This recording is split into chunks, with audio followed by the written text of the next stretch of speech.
Hello friends, आज के इस एपिसोड में आप सभी का स्वागत करता हूं। आज के एपिसोड का नाम है why do we need antioxidants for good health. ये एक्चुअली न्यूट्रिशन सीरीज़ का सेकंड एपिसोड है। इसमें हम एंटीऑक्सीडेंट्स के बारे में डिस्कस करेंगे। एंटीऑक्सीडेंट ये बहुत इंपॉर्टेंट क्लास है न्यूट्रिएंट्स का। तो बहुत बार इस एंटीऑक्सीडेंट्स के बारे में हम न्यूज़ में सुनते हैं या फिर टेलीविजन्स में देखते हैं। बहुत बार डॉक्टर्स भी हमें एंटीऑक्सीडेंट्स प्रिस्क्राइब करते हैं। बहुत बार विटामिन सी, विटामिन ई बहुत पॉपुलर एंटीऑक्सीडेंट्स है जो डॉक्टर लोग प्रिस्क्राइब करते हैं। हमें बार बार बोला जाता है कि आपको एंटीऑक्सीडेंट्स का डाइट लेना चाहिए, आपको बहुत सारे वेजिटेबल्स एंड फ्रूट्स खाने चाहिए। तो क्या रीज़न है इसका, क्यों एंटीऑक्सीडेंट्स इतने इंपॉर्टेंट है, अगर एंटीऑक्सीडेंट्स नहीं लेंगे तो क्या होगा, इन सभी सवालों का जवाब हम इस डिस्कशन में खोजने की कोशिश करेंगे। और इसी में हम देखेंगे कि ऐसा क्या हो जाता है बॉडी में जिसके लिए हमें एंटीऑक्सीडेंट्स की ज़रूरत है। बहुत बार लोगों ने सुना होगा ऑक्सीडेटिव स्ट्रेस के बारे में और फ्री रेडिकल्स के बारे में। तो ये दो मेजर रीजंस है जिनकी वजह से हमें एंटीऑक्सीडेंट्स लेने बहुत ज़रूरी हो जाते हैं। तो क्या होता है फ्री रेडिकल्स की वजह से, कहाँ से आते हैं फ्री रेडिकल्स, कैसे इनका प्रोडक्शन होता है, ये फ्री रेडिकल्स हमारे लिए अच्छे हैं या बुरे हैं, ये फ्री रेडिकल्स बॉडी में किस तरह से काम करते हैं, इनकी वजह से बॉडी में कुछ डैमेजेस होते हैं क्या, अगर होते हैं तो उसकी वजह से हम बीमार हो सकते हैं क्या, कौन सी ऐसी बीमारियाँ हैं जिसकी वजह से फ्री रेडिकल्स की वजह से वो बीमारियां हो सकती है। इन सभी सवालों का जवाब शायद आपको इस डिस्कशन में मिल जाएगा। तो मैं आपको रिक्वेस्ट करूंगा कि यह एपिसोड आप आखिर तक देखिए। तो let us start the discussion with oxygen.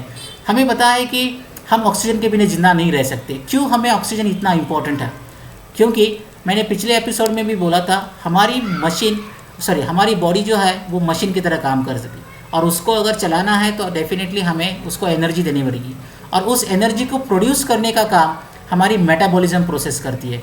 Metabolism process हम जो भी खाते हैं, जो भी फूड हम लेते हैं, उसको ब्रेक डाउन करके उससे एनर्जी बनाने का काम करती है।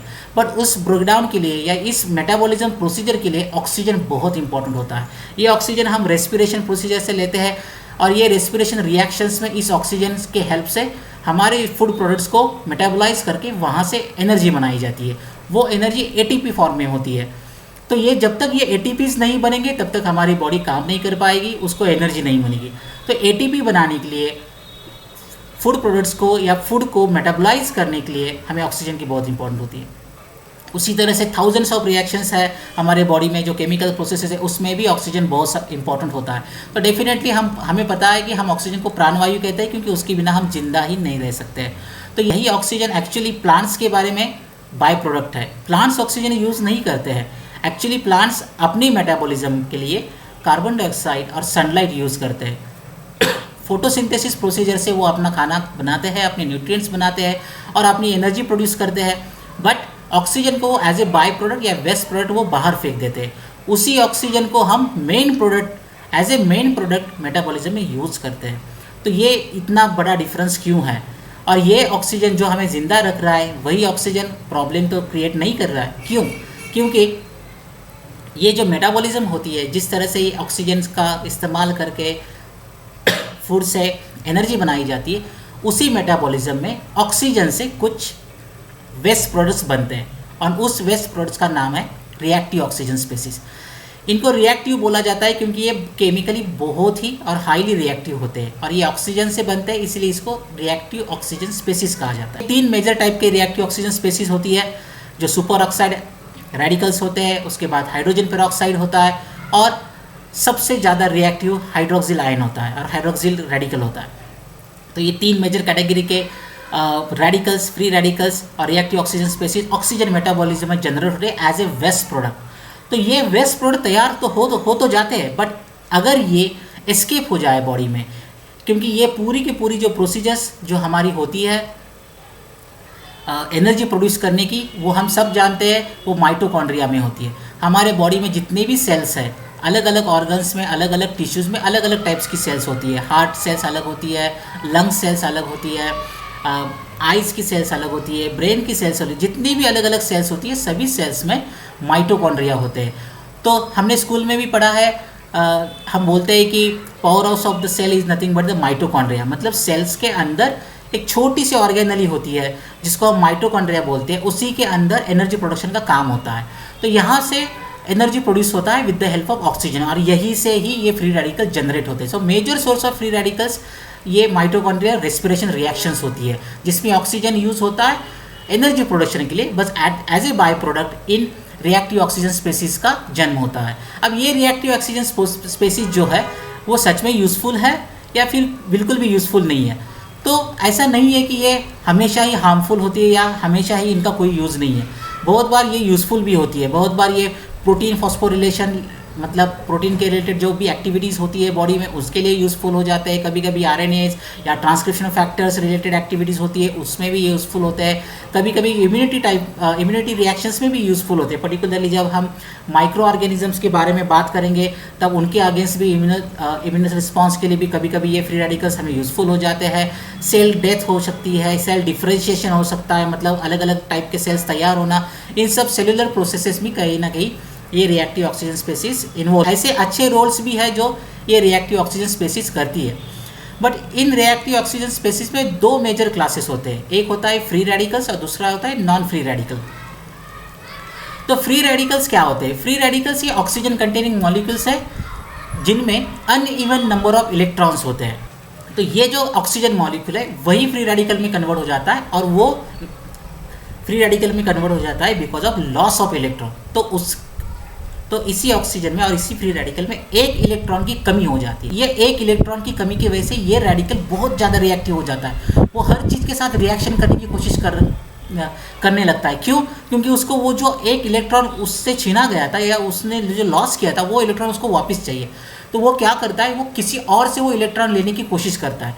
तो जो भी चीज़ें उसके बीच में आएगी, जो भी सेल्स को वो इंटरैक्ट करेगा, वो वहाँ से हर सेल से या फिर हर सेल के पार्ट से वो इलेक्ट्रॉन निकालने की कोशिश करेगा।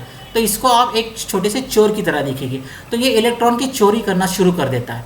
तो ये कहाँ से इलेक्ट्रॉन उसको मिल सकता है? डेफिनेटली इसको इलेक्ट्रॉन मिल सकता है सेल से। क्यों? क्योंकि सेल्स के अंदर जितने भी सेल ऑर्गेनेलिज है या छोटे छोटे सेल पार्ट्स है वो भी केमिकली अलग अलग एटम से बने हुए हैं। जैसे कि प्रोटीन्स है, जैसे कि लिपिड्स है, जैसे कि न्यूक्लिक एसिड्स है, ये सभी भी कहीं ना कहीं एटम से बने हुए हैं। इनके अंदर भी इलेक्ट्रॉन्स पाए जाते हैं। तो ये फ्री रेडिकल क्या करता है, उन सेल्स के ऊपर अटैक करके वहाँ से इलेक्ट्रॉन लेने की कोशिश करता है ताकि खुद स्टेबल बन जाए, क्योंकि वो बहुत ही अनस्टेबल है, बहुत ही रिएक्टिव बन चुका है। तो ये जो typical type of reactive oxygen species होते हैं उनको फ्री रेडिकल्स कहते हैं, और वो ज़्यादा रिएक्टिव होते हैं क्योंकि उनके पास एक इलेक्ट्रॉन कम होता है। तो एग्जैक्टली क्या होता है अगर ये फ्री रेडिकल्स इसी तरह से काम करने लगेंगे तो बॉडी के साथ क्या होता है? हमने देखा कि फ्री रेडिकल्स हमेशा बुरे नहीं होते, कुछ वक्त वो नॉर्मल फंक्शन के लिए भी यूज़फुल हो जाते हैं। बट ये फ्री रेडिकल्स कहाँ से आते हैं? जैसे कि मैंने बोला, मेन सोर्स अगर फ्री रेडिकल का कोई है तो वो है माइटोकॉन्ड्रियल रेस्पिरेटरी चेन। माइटोकॉन्ड्रिया जहाँ पे ऑक्सीजन की मेटाबॉलिज्म होती है और जहाँ पे एनर्जी प्रोडक्शन होता है, सबसे मेजर सोर्स वहाँ पे है, वहाँ से ये फ्री रेडिकल जनरेट हो जाते हैं। उसके साथ साथ कुछ एंजाइम्स है बॉडी के अंदर, वो एंजाइम्स भी फ्री रेडिकल्स को जनरेट करते हैं। यहाँ पे कुछ एंजाइम्स की लिस्ट मैंने दी है। ये सभी एंजाइम्स है वो फ्री रेडिकल्स को जनरेट करने के लिए हेल्प करते हैं। उसी के साथ साथ कुछ फिजियोलॉजिकल या पैथोफिजियोलॉजिकल फिनोमिनॉन भी रिस्पॉन्सिबल होते हैं ROS या फिर रिएक्टिव ऑक्सीजन स्पेसीज या फ्री रेडिकल्स को जनरेट करने के लिए। जैसे कि इम्यूनो सेल एक्टिवेशन है, अगर हमारे इम्यून सिस्टम एक्टिवेट हो गई, हाइपर एक्टिवेट हो गई, तो भी हम ROS जनरेट कर सकते हैं। इन्फ्लेमेशन जैसी प्रोसीजर्स है, इश्चेमिया है, इन्फेक्शंस में हो जाते हैं, कैंसर जैसी बीमारी हो, कभी कभी एक्सेसिव एक्सरसाइज भी फ्री रेडिकल्स को ज़्यादा जनरेट करती है, मेंटल स्ट्रेस है, या फिर हमारे एजिंग प्रोसीजर है, इन सभी तरीके से भी रिएक्टिव ऑक्सीजन स्पेसीज या फिर फ्री रेडिकल जनरेट हो सकते हैं। इन सभी तरीके, ये सभी मेथड्स हमारे बॉडी के अंदर होते हैं, इसलिए इनको हम बोलते हैं एंडोजिनस सोर्सेज। मतलब ये ऐसे सोर्सेज है जिसकी वजह से फ्री रेडिकल्स तैयार होते हैं जो हमारे बॉडी के अंदर है, इसलिए इनको हम एंडोजिनस सोर्सेज बोलते हैं। बट ऐसा नहीं है कि सिर्फ एंडोजिनस सोर्सेज ही रिएक्टिव ऑक्सीजन स्पेसीज या फ्री रेडिकल्स को बनाती है। कुछ एक्सोजिनस सोर्सेज, मतलब बॉडी के बाहर के सोर्सेज भी है, वो इन फ्री रेडिकल्स को बनाती है। जैसे कि सनलाइट है, एयर पोल्यूशन है। सनलाइट में हमें पता है कि अल्ट्रावायलेट रेडिएशंस होती है, यूवी लाइट होती है, उसकी वजह से बहुत बार हमारे रिएक्टिव ऑक्सीजन स्पेसीज बढ़ जाती है या फिर हमारे फ्री रेडिकल्स बढ़ जाते हैं। एयर पोल्यूशन है, रेडिएशन है, स्मोकिंग है, ड्रिंकिंग है, अल्कोहल ड्रिंकिंग है, इन सब की वजह से भी मेटाबॉलिज्म के बाद फ्री रेडिकल्स हमारे बॉडी में बढ़ जाते हैं, और यही फ्री रेडिकल्स फिर हमारे बॉडी में एक्यूमुलेट होना शुरू कर देते हैं। तो क्या होता है अगर हमारे बॉडी में ये फ्री रेडिकल्स एक्यूमुलेट होने लगेंगे? क्योंकि मैंने बोला था कि फ्री रेडिकल्स एज सच इतना प्रॉब्लमेटिक नहीं है, उनका कुछ ना कुछ तो यूज़ है बॉडी में, बट अगर यही फ्री रेडिकल्स बहुत ज़्यादा मात्रा में बॉडी में प्रोड्यूस होते रहेंगे, बहुत ज़्यादा मात्रा में ये बॉडी में एक्यूमुलेट होते रहेंगे, तो ये अच्छा नहीं है, क्योंकि ये फ्री रेडिकल्स हाईली अनस्टेबल होते हैं, ये चोर की तरह काम करते हैं, इनको इलेक्ट्रॉन्स चाहिए और ये इलेक्ट्रॉन लेने के लिए सेल्स के ऊपर अटैक करते हैं, हमारे कोशिकाओं के ऊपर अटैक करते हैं, उनसे वो इलेक्ट्रॉन लेने की कोशिश करते हैं। यही इसी को हम बोलते हैं ऑक्सीडेटिव स्ट्रेस। तो ये फ्री रेडिकल्स अगर इस तरह से एक्यूमुलेट होना शुरू करेंगे तो ये अच्छे नहीं है। बट ये ऑक्सीडेटिव स्ट्रेस क्या हम अवॉइड कर सकते हैं? शायद नहीं, क्योंकि ज़्यादा से ज़्यादा हम एक्सोजिनस सोर्सेस मतलब जो बाहर के सोर्सेस है जिसकी वजह से फ्री रेडिकल्स बढ़ रहे हैं, उनको हम कंट्रोल में कर सकते हैं। बट जो अंदर का सोर्स है, जैसे कि कुछ एंजाइम्स है, सबसे इंपॉर्टेंट सोर्स है ऑक्सीजन मेटाबॉलिज्म, मतलब माइटोकॉन्ड्रियल रेस्पिरेशन रिएक्शंस, इनको हम कंट्रोल नहीं कर सकते, क्योंकि इनके बिना हम जी नहीं सकते। तो जो ऑक्सीजन हमें ज़िंदा रख रहा है, शायद वही ऑक्सीजन हमें मार तो नहीं रहा है, वही ऑक्सीजन एंडोजिनस सोर्सेस में सबसे मेजर सोर्सेस में आता है, और वही oxygen actually Aahista Aahista free radical generate करता रहता है। तो यही फ्री रेडिकल्स आखिरकार चेन रिएक्शंस तैयार करके ऑक्सीडेटिव स्ट्रेस हमारे बॉडी में बिल्डअप करते हैं, और वो ऑक्सीडेटिव स्ट्रेस आखिरकार हमारे सेल्स के ऊपर अटैक करने लगता है, और उसकी वजह से हमारे सेल इंजरी होने लगती है। जैसे ही हमारी सेल्स बीमार पड़ेगी तो टिश्यू बीमार पड़ेंगे, टिश्यू बीमार पड़ेंगे तो ऑर्गन्स बीमार पड़ेंगे, ऑर्गन्स बीमार पड़ेंगे तो हम बीमार पड़ेंगे। तो ये बहुत ही बड़ी चेन रिएक्शन है, और शायद ये हम अवॉइड नहीं कर सकते। इसीलिए ऐसा बोला जाता है कि oxidative stress is unavoidable part of life, क्योंकि हम ऑक्सीजन का यूज़ कर रहे हैं और वही ऑक्सीजन इस ऑक्सीडेटिव स्ट्रेस के लिए रिस्पॉन्सिबल है। अगर हमें ऑक्सीडेटिव स्ट्रेस रोकना है तो हमें ऑक्सीजन को बंद करना पड़ेगा, और ये तो पॉसिबल नहीं है। जब तक हम जिंदा है तब तक हम ऑक्सीजन लेते रहेंगे, और वही ऑक्सीजन फ्री रेडिकल्स बनाता रहेगा, और शायद वही ऑक्सीजन फ्री रेडिकल्स की मदद से ऑक्सीडेटिव स्ट्रेस जनरेट करता रहेगा। तो इसलिए बहुत बार कुछ साइंटिस्ट ऐसे भी बोलते हैं कि यही ऑक्सीजन है जो हमें साइलेंटली किल कर सकता है with the help of free radicals. तो इसी तरह से अगर फ्री रेडिकल्स एक्यूमुलेट होते रहेंगे तो डेफिनेटली हमारी सेल इंजरी होती रहेगी और हम बीमार पड़ते रहेंगे। तो क्या होता है, किस तरह से हम बीमार पड़ सकते हैं, या किस तरह से हमारे सेल्स डैमेज हो जाती है? सबसे इंपॉर्टेंट 3 टारगेट्स होते हैं फ्री रेडिकल्स के। वो पहला टारगेट होता है लिपिड एंड लिपिड मेम्ब्रेन्स। तो हमने पिछले एपिसोड में भी देखा था कि हमारी जो कोशिकाएं हैं, या हमारी जो पेशीज़ है, या हमारी जो सेल्स है, उनके मेम्ब्रेन्स लिपिड से बनी होती है।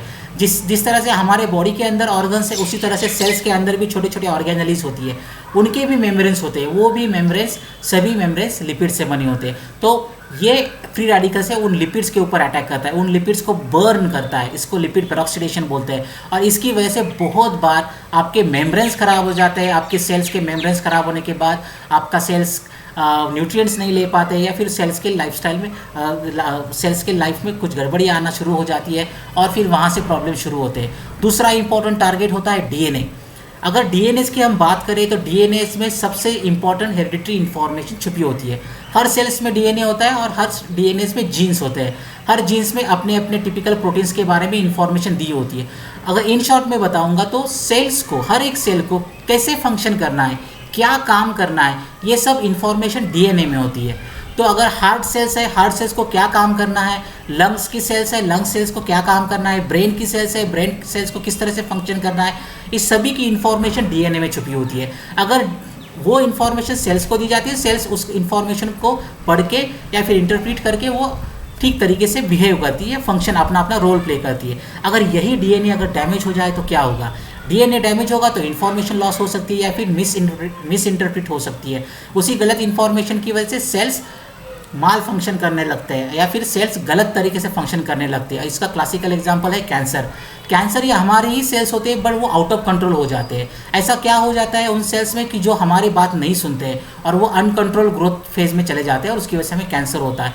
इनमें भी सबसे ज़्यादा प्रॉब्लम पाया गया है वो डीएनए म्यूटेशंस का है। तो ये सेकंड टारगेट जो है फ्री रेडिकल का, वो है डीएनए। अगर वो डीएनए अटैक करते रहेंगे तो डेफिनेटली सेल्स बीमार पड़ती रहेगी, क्योंकि सेल्स की पूरी इंफॉर्मेशन वो डीएनए में छुपी होती है। और तीसरा सबसे इम्पॉर्टेंट सेल्स का पार्ट है जिसके ऊपर ये फ्री रेडिकल्स अटैक करते हैं, वो है proteins. Proteins are the functional molecules of the body. Body में जो भी फंक्शनल है, मतलब जो भी चीज़ काम करती है, जिसको भी एक्टिविटी है, वो सब प्रोटीन है। अगर मैं आपको इस तरह से एग्जांपल दे सकता हूँ कि अगर कोई फैक्ट्री है, तो फैक्ट्री किसकी वजह से चलती है? वर्कर्स की वजह से चलती है। अगर वर्कर्स नहीं होंगे तो फैक्ट्री बिल्कुल नहीं चलेगी। तो यही है प्रोटीन्स। हमारी बॉडी जो चलती है वो एक फैक्ट्री अगर हम समझ लें, तो इस फैक्ट्री में जो वर्कर्स है वो प्रोटीन्स है। हर जगह पे हर फंक्शनल मॉलिक्यूल, वो एंजाइम हो, वो हार्मोन हो, वो कोई भी चीज़ हो, वो प्रोटीन से बनी हुई है और वो प्रोटीन से ही बनती है और इसलिए प्रोटीन इतने इंपॉर्टेंट होते हैं। तो ये फ्री रेडिकल्स उन्हीं प्रोटीन्स के ऊपर अटैक करना शुरू कर देते हैं। जैसे कि 2 एग्जांपल्स मैं देता हूँ। एंजाइम्स के ऊपर, एंजाइम्स ये ऐसे प्रोटीन्स है जो अलग अलग बॉडी के अंदर जो केमिकल रिएक्शंस होती है उसमें बहुत इंपॉर्टेंट रोल प्ले करते हैं। उन्हीं एंजाइम्स के ऊपर ये अटैक करती है। कुछ एंजाइम्स ऐसे भी है जो इन फ्री रेडिकल्स को स्कैवेंज कर सकते हैं या फिर इन फ्री रेडिकल्स की एक्टिविटी को नष्ट कर सकते हैं। तो ये प्रोटेक्टिव एंजाइम्स है। तो ये इन्हीं एंजाइम्स के ऊपर ये फ्री रेडिकल्स अटैक करके उनको ख़राब करना का काम करते हैं। इसकी वजह से ये एंजाइम्स काम नहीं कर सकते। कुछ और प्रोटीन्स हैं जिनको हम रिसेप्टार्स बोलते हैं। फॉर एग्जांपल हार्मोन्स होते हैं। हार्मोन्स को अगर काम करना है, जैसे कि टेस्टोस्टेरॉन है, इंसुलिन हार्मोन है, या फिर हमारे थायराइड के हार्मोन्स है, हर हार्मोन जो अपना फंक्शन करता है या अपना काम करता है वो अपने रिसेप्टार के थ्रू करता है। तो उसका जो रिसेप्टार होता है वो भी एक प्रोटीन होता है। जैसे कि इंसुलिन है, इंसुलिन अगर काम करेगा, इंसुलिन का काम क्या है? इंसुलिन का काम है ब्लड की शुगर लेवल कंट्रोल करना, बट वो तभी कर पाएगा जब वो अपने रिसेप्टार के साथ इंटरेक्ट होगा। तो ये रिसेप्टार और कुछ नहीं, ये प्रोटीन है। तो ये जितने भी हार्मोन्स, इंपॉर्टेंट हार्मोन्स है, उनके रिसेप्टार्स को भी खराब करने का काम ये फ्री रेडिकल्स करते हैं। तो आपने देखा free radicals 3 major cell parts को डैमेज करने की कोशिश करते हैं। वो है लिपिड्स, दूसरा है डीएनए और तीसरा है प्रोटीन्स। अगर इन 3 सबसे बेहतरीन सेल पार्ट्स को अगर ये डैमेज करेंगे तो डेफिनेटली सेल्स को इंजरी होगी, सेल प्रॉपरली फंक्शन नहीं कर पाएंगे या फिर सेल माल फंक्शन या फिर गलत फंक्शन करना शुरू कर देंगे और उसकी वजह से हम बीमार पड़ और हमारे टिश्यू या फिर ऑर्गन्स बीमार पड़ेंगे और उसकी वजह से हम बीमार पड़ेंगे। तो इस तरह से ये फ्री रेडिकल्स डेंजरस है। बट ये कब डेंजरस है? जब ये फ्री रेडिकल्स नॉर्मल लेवल से ज़्यादा लेवल तक बढ़ जाएंगे तभी वो डेंजरस है। अगर आप इस इमेज में देखोगे तो यहाँ पे हमने दिखाया है ROS लेवल जब माइनस से प्लस तक जाएगी, मतलब ये नॉर्मल लेवल से ज़्यादा लेवल तक बढ़ते जाएंगे, एक्यूमुलेट होते जाएंगे, तभी ये इस तरह से सेल इंजरी करने लगेंगी। तो इन फ्री रेडिकल्स को रोकने के लिए हमारे पास कुछ भी नहीं है, ऐसा नहीं है। हमारे बॉडी के पास खुद का एक एंटीऑक्सीडेंट डिफेंस मैकेनिज्म है जो इस फ्री रेडिकल्स के ऊपर वॉच रखता है, इन फ्री रेडिकल्स को स्कैवेंज करता है, इनको नष्ट करता है। उसमें कुछ एंजाइम्स है जैसे कि सुपर ऑक्साइड डिस्म्यूटेज है, कैटालेज है, ग्लूटाथायोन पेरोक्सिडेज है, ये कुछ एंजाइम्स है। और कुछ नेचुरल एंटीऑक्सीडेंट्स मॉलिक्यूल्स हमारे बॉडी में पाए जाते हैं, कुछ डाइट के थ्रू आते हैं। इन्हीं सब को यूज़ करके ये इन फ्री रेडिकल्स को कंट्रोल में करने का काम करते हैं। बट फिर भी ये free radicals out of control हो जाते हैं। हमारे बॉडी में सोल्जर्स तो है, हमारे बॉडी में पुलिस तो अवेलेबल है, anti free radical defence mechanism हमारे पास है, वो नेचुरल एंटीऑक्सीडेंट डिफेंस मैकेनिज्म हमारे पास है, पर वो बहुत लिमिटेड नंबर पे है। और जब हमारे पास बहुत सारे फ्री रेडिकल्स आने लगते हैं अलग अलग रीजन्स की वजह से, वो कुछ नहीं कर पाते हैं। उन फ्री रेडिकल्स को रोकने में वो नाकाम हो जाते हैं। तो उसकी वजह से डेफिनेटली सेल इंजरी होगी तो सेल टिश्यूज़ काम नहीं करेंगे, टिश्यूज़ इंजरी होगी तो ऑर्गन ठीक से काम नहीं करेंगे। उसकी वजह से हमें अच्छी खासी बीमारियां हो सकती है, जैसे कि डायबिटीज़ हो सकता है, एथेरोस्क्लेरोसिस है, इन्फ्लेमेटरी कंडीशंस है, हाई ब्लड प्रेशर है, हार्ट डिसीजेस है, पार्किंसंस है, अल्जाइमर डिसीज़ है, इवन हमारी एजिंग भी फास्ट होने लगती है। तो आपने कभी सोचा है कि छोटे से ये फ्री रेडिकल्स हमें इतनी भयंकर बीमारियां दे सकते हैं? छोटे से ये फ्री रेडिकल्स जो हमारे ऑक्सीजन से ही बनते हैं, जिसके बिना हम जी नहीं सकते, वही ऑक्सीजन मॉलिक्यूल्स के ये फ्री रेडिकल्स हमें इस तरह से बीमार कर रहे हैं, इस तरह से भयंकर बीमारियां दे रहे हैं, हमारे एजिंग भी फास्ट कर रहे हैं। तो क्या करना चाहिए हमें? डेफिनेटली इनको तो रोकना पड़ेगा। अगर हम इसमें नहीं रोक पाएंगे तो ये ऑक्सीडेटिव स्ट्रेस डेवलप करेंगे, और ये ऑक्सीडेटिव स्ट्रेस सिर्फ डायबिटीज़, कैंसर या फिर इन बीमारियों तक सीमित नहीं रहेगा, ये लगभग आपके सभी ऑर्गन्स के ऊपर अटैक करना शुरू करेगा। वो ब्रेन हो, आई हो, लंग्स हो, ब्लड वेसल्स हो, इम्यून सिस्टम्स हो, जॉइंट्स हो, या फिर स्किन हो, किडनी हो, हार्ट डिसीज़ हो, या फिर मल्टी ऑर्गन फेल्योर्स हो।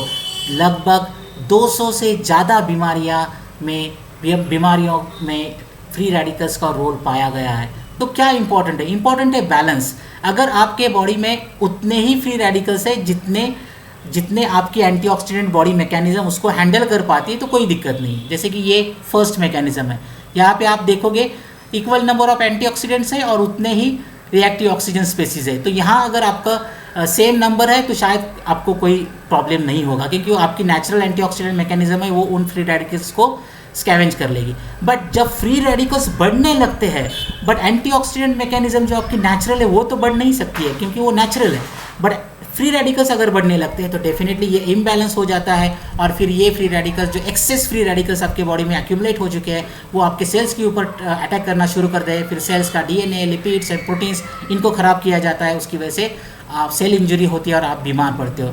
तो इस इम्बैलेंस को रोकना बहुत ज़रूरी है।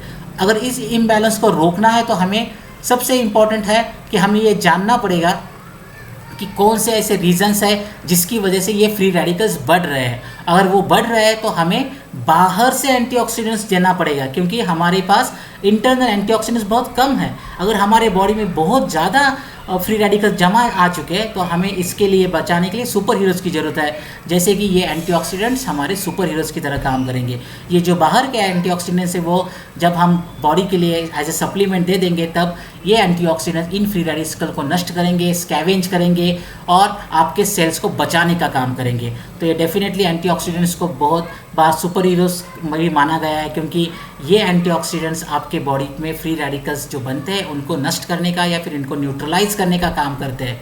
तो इसी तरह से वो आपके बॉडी के सेल्स को बचा सकते हैं। बट क्या हमें समझना है इसका, अगर इसमें हमें बॉडी की मदद करनी है तो किस तरह से हम मदद कर सकते हैं? दो तरीक़ों से हम बॉडी की मदद कर सकते हैं फ्री रेडिकल्स से बचने के लिए। एक तो उन चीज़ों पे आपको ध्यान देना है कि कौन सी ऐसी चीज़ें जिसकी वजह से आपके बॉडी में फ्री रेडिकल्स बढ़ रहे हैं। ऑक्सीजन मैकेनिज्म, मेटाबॉलिज्म और रेस्पिरेशन, ये दोनों चीज़ें तो हम रोक नहीं सकते, ऑक्सीजन के बिना तो हम जिंदा नहीं रह सकते। तो ऐसी कौन सी दो चीज़ें और कौन सी दूसरी चीज़ें हैं जिसकी वजह से फ्री रेडिकल्स बढ़ रहे हैं? जैसे कि हमारी ड्रिंकिंग हैबिट्स हो जिसमें हम अल्कोहल ड्रिंक्स करते हैं, या फिर हमारे स्मोकिंग हैबिट्स हो, या फिर हमारा अनहेल्दी डाइट हो, उसकी वजह से भी हमारा फ्री रेडिकल लोड बढ़ता है। इस सब के बारे में हमें जानना पड़ेगा। पोल्यूशन हो या फिर आयोनाइजिंग रेडिएशंस हो, इन सब को कम करना पड़ेगा ताकि एक्सोजिनस जो सोर्सेस है फ्री रेडिकल्स के उनको हम कंट्रोल में ला पाए। और दूसरा चीज़, हमें एंटीऑक्सीडेंट्स का सप्लाई बढ़ाना पड़ेगा। जितने ज़्यादा एंटीऑक्सीडेंट्स हम बॉडी को देते रहेंगे उतना ही ज़्यादा बॉडी के सेल्स को हम प्रोटेक्ट करते रहेंगे, क्योंकि यही एंटीऑक्सीडेंट्स बॉडीज़ के सेल्स को इन चोरों से बचाएगी। तो ये पुलिस की तरह काम करेगी और ये आर्मी की तरह काम करेगी, और ये हमारी बॉडी सेल्स को इन फ्री रेडिकल्स से बचाती रहेगी, और इस तरह से सेल्स को सेल इंजरी होने से बच जाएंगे। अगर सेल इंजरीज को हम अवॉइड कर पाएंगे तो डेफिनेटली लगभग 200 से ज़्यादा बीमारियां हम अवॉइड कर सकते हैं। तो यही एक लास्ट मैसेज है इस एपिसोड का। इस मैसेज पे मैं इस एपिसोड को रोकूंगा। अगले एपिसोड में हम देखेंगे ऐसे कौन से एंटीऑक्सीडेंट्स है जो नेचुरली हमें मिलते हैं, कौन से उनके सोर्सेस है, और कौन से ऐसे एंटीऑक्सीडेंट्स है कि जो हम मेडिसिन या फिर डाइटरी सप्लीमेंट्स के रूप में ले सकते हैं, क्यों डॉक्टर्स इनको प्रिस्क्राइब करते हैं। इन सब के बारे में हम अगले एपिसोड में जानेंगे। तो मैं आशा करता हूं कि आपको आज का ये एपिसोड अच्छा लगा होगा, और अगले एपिसोड में मैं आप सभी का इंतज़ार करूंगा। अगर आपको अच्छा लगा है तो आप लाइक कीजिए और चैनल को प्लीज़ सब्सक्राइब कीजिए ताकि आपको नोटिफिकेशन सही समय पे मिल जाए। Thank you.